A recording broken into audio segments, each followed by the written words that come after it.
Night of the Living Wage is the 14th episode of the 35th season of The Simpsons. This is directed by Chris Clements, and I quite liked it. It's never going to be my favourite episode, but there wasn't anything about it that didn't work, and I think it definitely addresses a really important topic. It starts off with Lisa in a park for emotional support animals, and unfortunately, something happens to a chicken. The anxiety chicken called Gwyneth Paltrow, and the Simpsons are responsible for paying the chicken's medical bills.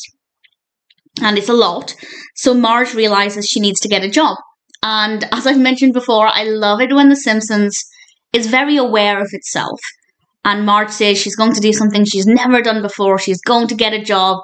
And then they rattle off a whole bunch of jobs that she's had. I liked it. It amused me. She ends up getting a job in a ghost kitchen called Gimme Chow. And Gimme Chow is basically many restaurants in one. And this is something that seems like a great idea for the end user. The ability to order some Chinese food and some Italian food, all from the same place. Sounds pretty great, but clearly it's a very chaotic environment. And Marge's first shift is there, and then we immediately cut to 2 months later, and clearly it's a terrible experience. And I think that anybody could have guessed that.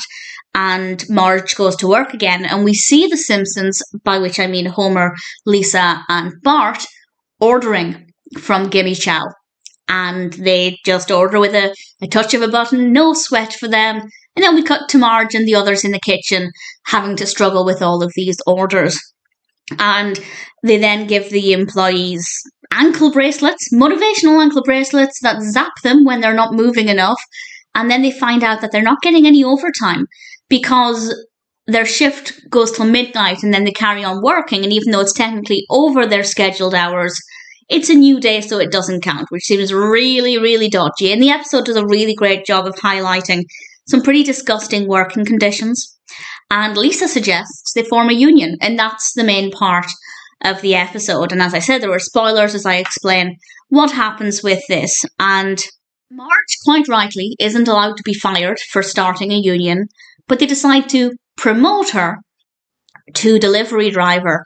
And if she can't deliver 40 orders in 60 minutes, she will be fired. And it seemed like she was about to do it, and only at the last second was she not able to. I will say the last second seemed a little bit unbelievable because she's got this huge order in her hands, and only when she drops it to the floor and then looks up and sees Homer in the doorway does she realise she's standing in front of her own house. I'm not sure why she didn't realise that up until that point, but that is of course the point when she realises that her family had been spending the chicken's medical bill money on ordering Gimme Chow. So basically, Marge would go to work, she'd have a horrible time, she'd earn the money, and then the family would spend the money on Gimme Chow, where Marge was trying to earn the money, which seems like a very horrendous situation. And Marge is obviously devastated by this, but Homer ended up working against Marge, but this is because he's developed an addiction to Gimme Chow, which I have to say is completely believable. The convenience of, well, similar sites where you can order food at the touch of a button can be very addictive. And Homer he doesn't realise what he's doing though, in his defence. He decides to fight against the union because Gimme Chow are paying him in Gimme Chow gift cards. And the last 5 minutes or so, I don't mind. I don't mind the final outcome, but I don't necessarily find it to be the most exciting. But also, I do believe it's also believable, because ultimately they decide to get rid of all of their workers at Gimme Chow and replace them with drones. And the drones are going to deliver the food instead. On the one hand, that seems ridiculous.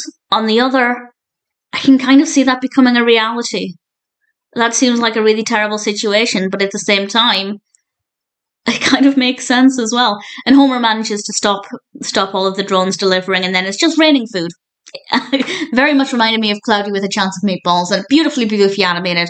Really gorgeous to look at, just so much to see. Food absolutely everywhere. And it wasn't a bad way to end things. It is a decent episode. As I said, definitely not ever going to be an all-time favourite, but there's nothing about it I didn't like. A few small things here and there, such as Marge not realising she was at her house until Homer appeared, which is a bit bizarre. But other than that, definitely a an important episode. I think it deals with, particularly now, really important topics. Had this episode been released in one of the show's earliest seasons, it wouldn't have been as important because it wouldn't have been as realistic, but I feel like actually there's probably quite a lot of truth in this, unfortunately. Drones delivering food on behalf of people, maybe one day that will happen. I kind of hope not, but that's not within my control.